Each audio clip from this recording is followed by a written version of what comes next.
lo persigues, nadie te lo regala. Tus raíces fueron heridas de tus cicatrices, ya tu arco iris se quedaba sin matices. No te importa perderte en la cepa de Belice. Tigre, tú, dientes de acero y con las rayas grises. Estratégico era tu plan para llegar a México. Tanto caminar, por poco llegas tetrapléjico. Falta un solo inning para lograr el éxito. La suerte será el mejor amigo de tus méritos.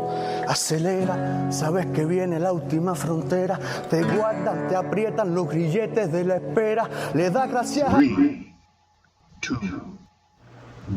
Buenas mi gente, esto es Cuba en Caliente. Yo soy Jorge Pérez y aquí estoy con otro programa más de Cuba en Caliente. Tenemos que mejorar la presentación. El nombre de nuestro programa: la libertad es el único camino hacia un futuro sostenible y próspero. Mi gente, este programa hoy va a tratar sobre por qué Cuba o cómo Cuba fue que decayó de siendo uno de los países más desarrollados del mundo a ser el peor de Latinoamérica. Mi gente, esto es algo fuerte. Van a ver estadísticas muy bien por Notidiamante, bastante certero. Y nada, dice él, termina en una de sus últimas frases, termina diciendo que sin libertad económica cualquier intento de progreso está destinado al fracaso. Y creo que es lo que pasa en Cuba, que no te dejan hacer un negocio con libertad. Todo lo quieren dominar, todo lo quieren tener, y eso es el error más grande que puede cometer un sistema. Y ese es el socialismo, el comunismo. Eso es Cuba, la dictadura cubana. Mi gente, nada, los exhorto a que vean este programa, dejen sus comentarios, mi gente, y recuerden que siempre va a ser aquí patria y vida, libertad para nuestros presos políticos. Nada, mi gente, bendiciones para todos. Cuba, una isla que alguna vez fue símbolo de prosperidad, modernidad y esperanza, hoy es conocida por su crisis económica, apagones constantes y un éxodo masivo de su gente. ¿Cómo un país con tanto potencial cayó en uno de los desastres económicos más profundos de la historia moderna? En este video exploraremos cada paso que llevó a Cuba del sueño al abismo económico. Quédate, porque esta historia no solo te informará, sino que te hará reflexionar. La vida antes del cambio. En la primera mitad del siglo XX, Cuba era una joya del Caribe. Con una economía próspera, industrias pujantes y una capital, La Habana, que competía con las principales ciudades del mundo, la isla era un símbolo de desarrollo y modernidad. El primer alumbrado público de Iberoamérica, el primer edificio de hormigón armado y una economía diversificada con el azúcar como eje principal, eran solo algunos de los hitos que definían a Cuba como un país con un futuro brillante. Cuba tenía índices socioeconómicos que superaban a varias regiones de Estados Unidos y Europa. Pero esta historia de prosperidad estaba a punto de cambiar para siempre. Detrás de la fachada de modernidad y éxito, había tensiones políticas, desigualdades sociales y un sistema que muchos consideraban injusto. La calma era solo aparente. Un cambio se aproximaba. El llamado al cambio. En 1959, Fidel Castro y su revolución llegaron al poder con promesas de igualdad, justicia social y el fin de la explotación extranjera. Millones de cubanos vieron en el movimiento revolucionario una esperanza para cambiar el rumbo del país. Las promesas eran claras: tierras para los campesinos, reducción de alquileres, salarios justos y nacionalización de industrias estratégicas. Sin embargo, detrás de estas promesas, comenzaban a formarse las bases de un sistema que marcaría el futuro de la isla. Una economía centralizada y controlada por el Estado. La esperanza estaba en el aire, pero los cubanos estaban a punto de descubrir que los sueños revolucionarios pueden convertirse rápidamente en pesadillas económicas. La ayuda y el apoyo. Al inicio de la revolución, Cuba encontró un poderoso aliado en la Unión Soviética. El apoyo económico y político del bloque socialista fue crucial para mantener a flote la economía cubana durante las primeras décadas del régimen de Fidel Castro. El Estado cubano implementó políticas populistas, educación y salud gratuitas, precios controlados y empleo garantizado para todos. A simple vista, todo parecía funcionar. Pero esta aparente estabilidad estaba sostenida por subsidios externos y no por una economía autosostenible. Cuba dependía cada vez más de la Unión Soviética, lo que la hacía vulnerable ante cualquier cambio geopolítico. Era un sistema construido sobre un terreno frágil. El viaje comienza. Las expropiaciones masivas de empresas privadas, tanto locales como extranjeras, marcaron el inicio de una nueva era económica en Cuba. Las grandes industrias, las tierras y los negocios ahora pertenecían al Estado. El gobierno tenía control absoluto de la economía. Pero esta medida no solo destruyó la iniciativa privada, sino que también deterioró las relaciones con Estados Unidos, el principal socio comercial de Cuba. Esto llevó al embargo económico, una medida que sigue vigente hasta el día de hoy. El país había tomado un rumbo sin retorno. La planificación centralizada, las restricciones al libre mercado y la eliminación de incentivos económicos comenzarían a mostrar sus efectos devastadores. Los desafíos y pruebas. La economía cubana comenzó a desmoronarse. Las fábricas cerraban por falta de recursos, los productores no tenían incentivos para innovar, y la productividad cayó en picada. A esto se sumó el éxodo masivo de profesionales capacitados, que emigraron en busca de mejores oportunidades.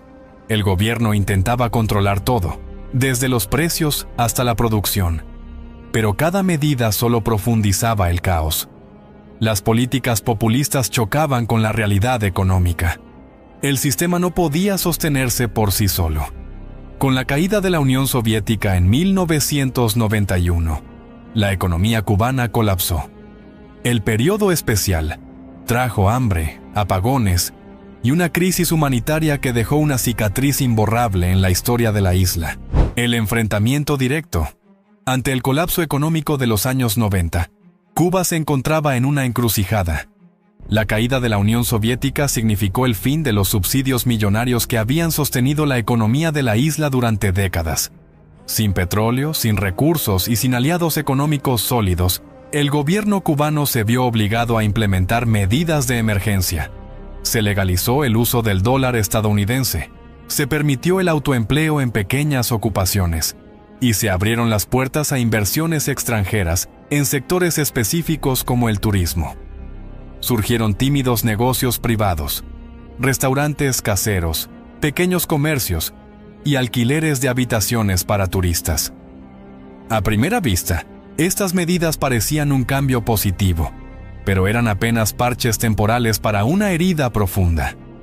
El gobierno nunca dejó de controlar los sectores estratégicos de la economía, y cualquier intento de expansión empresarial era rápidamente limitado por regulaciones asfixiantes y burocráticas. El turismo se convirtió en la tabla de salvación de Cuba. Miles de extranjeros visitaban la isla cada año, dejando ingresos en hoteles, restaurantes y servicios turísticos. Sin embargo, esta dependencia creó una economía dual, una para los turistas, con acceso a servicios de calidad, y otra para los cubanos, marcada por el desabastecimiento y la pobreza. Al mismo tiempo, la isla encontró un nuevo aliado: Venezuela. Bajo el liderazgo de Hugo Chávez, Venezuela comenzó a enviar petróleo a precios subsidiados y recursos económicos que permitieron al régimen cubano mantenerse a flote. Pero esta relación también era frágil. Dependía de la estabilidad venezolana y del precio del petróleo en el mercado internacional. Cuba intentaba mantenerse en equilibrio sobre una cuerda floja, pero cada medida era insuficiente. Las grietas en el sistema eran cada vez más evidentes y el pueblo cubano seguía pagando el precio más alto. La dependencia económica de aliados externos era un juego peligroso. El tiempo demostraría que ningún subsidio puede reemplazar una economía funcional y sostenible. El momento más difícil. La muerte de Hugo Chávez en 2013 marcó el inicio del fin de una era de subsidios venezolanos. Sin la misma cantidad de petróleo ni el apoyo financiero constante, Cuba comenzó a experimentar una nueva ola de crisis económica. Al mismo tiempo, la pandemia de COVID-19 en 2020 terminó de desmoronar lo poco que quedaba de estabilidad económica. El turismo, principal fuente de ingresos de la isla, se detuvo por completo. Los apagones se volvieron constantes, los alimentos desaparecieron de los mercados y los medicamentos escaseaban en los hospitales. El salario promedio de un cubano apenas alcanzaba para comprar un cartón de huevos. La inflación devoraba cualquier intento de ahorro y las reformas monetarias implementadas por el gobierno solo agravaron el problema. En un intento desesperado por controlar la economía, el gobierno lanzó la tarea ordenamiento, una reforma que, en teoría, debía mejorar los salarios y las pensiones. Sin embargo, el resultado fue una inflación descontrolada que dejó a millones de cubanos en una situación aún más precaria. En 2021, el pueblo cubano salió a las calles en una de las protestas más grandes de su historia reciente.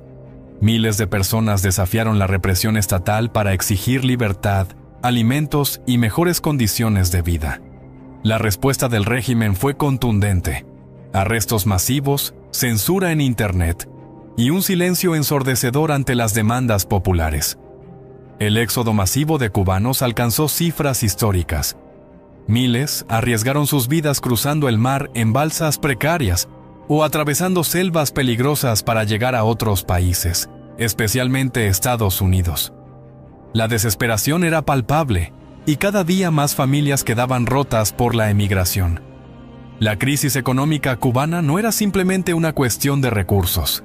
Era el resultado de décadas de políticas cerradas, corrupción, falta de visión y una dependencia absoluta de factores externos. El aprendizaje o recompensa. En medio de tanta oscuridad, hay algo que debemos rescatar: las lecciones que deja esta historia. Cuba es hoy un ejemplo claro de lo que ocurre cuando un sistema económico elimina la libertad individual, el mercado libre y la propiedad privada. El control absoluto del Estado no puede reemplazar la creatividad, el esfuerzo y la iniciativa de los individuos. Sin incentivos económicos, no hay innovación. Sin innovación, no hay progreso. Y sin progreso, solo queda el estancamiento y la pobreza. El fracaso económico de Cuba no es culpa de un embargo ni de factores externos. Es el resultado directo de políticas económicas fallidas y de una ideología que antepone el control estatal a la libertad individual. El tesoro aquí no es tangible, es una lección que el mundo entero debe aprender. Sin libertad económica, ningún país puede prosperar. El resultado: Cuba sigue atrapada en un ciclo interminable de crisis económica, represión política y desesperanza social. Las tímidas reformas implementadas en las últimas décadas han sido insuficientes para corregir los problemas estructurales del sistema. El país sobrevive gracias a las remesas enviadas por los cubanos en el extranjero, al turismo limitado y a la poca inversión extranjera que logra entrar a través de acuerdos controlados por el Estado.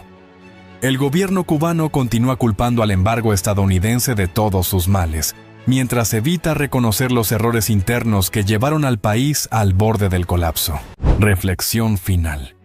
Esta no es solo una historia sobre Cuba, es una advertencia para el mundo. Cualquier sistema que limite la libertad individual, que controle el mercado y que elimine la iniciativa privada, está condenado al fracaso. La historia de Cuba debe servir como un espejo para otras naciones. La libertad económica no es un lujo, es una necesidad para cualquier sociedad que aspire al progreso y la dignidad. El pueblo cubano ha demostrado ser resiliente, fuerte y capaz de sobrevivir a las circunstancias más adversas. Pero el cambio real no vendrá del exterior, sino de una transformación profunda desde dentro. El nuevo entendimiento. Cada día, pequeños negocios emergen en las sombras del control estatal. Emprendedores cubanos arriesgan todo por ofrecer un servicio, vender un producto o simplemente llevar un poco de esperanza a sus familias. El cambio en Cuba no será inmediato, pero la semilla está plantada. La libertad económica es el único camino hacia un futuro sostenible y próspero. Cierre filosófico. Cuba nos enseña que sin libertad económica, cualquier intento de progreso está destinado al fracaso.